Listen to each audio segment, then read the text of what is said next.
আসসালামু আলাইকুম প্রিয় দর্শক, আশা করি সবাই ভালো আছেন। আমি আজকে বানাবো খুব সহজ এবং সাধারণ একটা রেসিপি, তা হলো ভেন্ডি ভাজি। ভেন্ডি বলেন আর ঢেঁড়স বলেন, যে যাই বলেন, ঢেঁড়স বা ভেন্ডি ভাজি নতুনদের জন্য আজকের ভাজিটা কাজে আসবে, যারা একেবারে পাকাইতে জানে না বা যারা প্রবাসে থাকেন। চলুন শুরু করা যাক।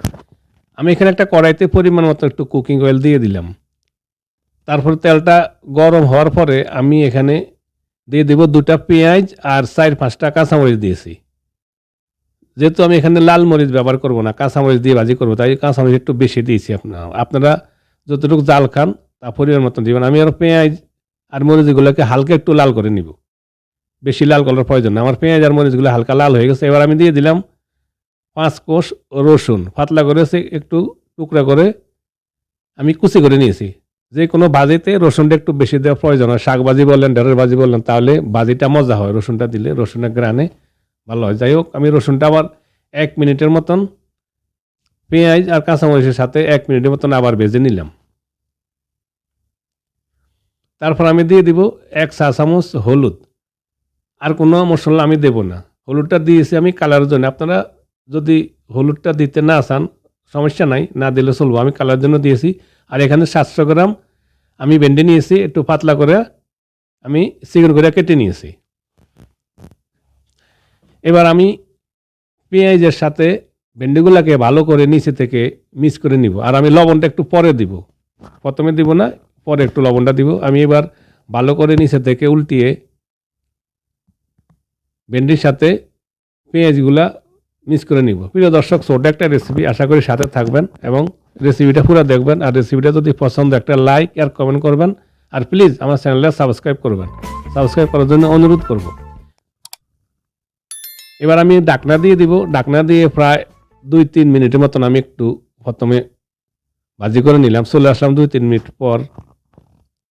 তারপর আমি আবার একটু লাড়া দিয়ে দিব, নিচে থেকে লাড়া দিয়ে মিক্স করে নিব।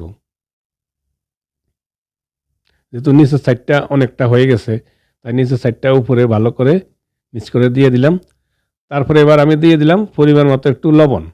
আপনারা পরিমাণ মতন বা যতটুকু ভেন্ডি নেন তার পরিমাণ মতন আন্দাজ করে লবণটা দিয়েন। যাই হোক, আবার ভালো করে আমি একটু নিচে থেকে লবণের সাথে পুরা ভেন্ডির সাথে মিক্স করে নিলাম। এবার আমি ঢাকনা দিয়ে একেবারে মিডিয়াম হিটে 6 থেকে 7 মিনিট ঢাকনা দিয়ে ভেন্ডিটাকে ভাজি করে নিলাম। এবার ভেন্ডিটা অনেকটা নরম হয়ে গেছে, আমি আবার একটু লাড়া দিয়ে দিব নিচে থেকে, যাতে সম্পূর্ণ পুরা একইভাবে ভেন্ডিগুলা সুন্দর করে ভাজি করা হয়।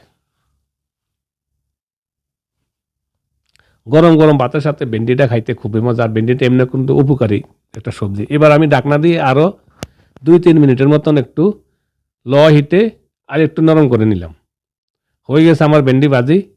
আমি পুরোপুরি একেবারে নরম করি না, ভেন্ডিটা আপনারা একটু হালকা একটু শক্ত রাখার চেষ্টা করবেন, তাহলে এর কার্যকারিতা গুণাগুণ থাকে। নাহলে যদি পুরা বয়েল করে ফেলান, নরম করে ফেলান, এর কার্যকারিতা থাকে না, ভিটামিনটা অনেকটা কমে যায়। যাই হোক, হয়ে গেছে আমার ভেন্ডি বা ঢেঁড়স ভাজি।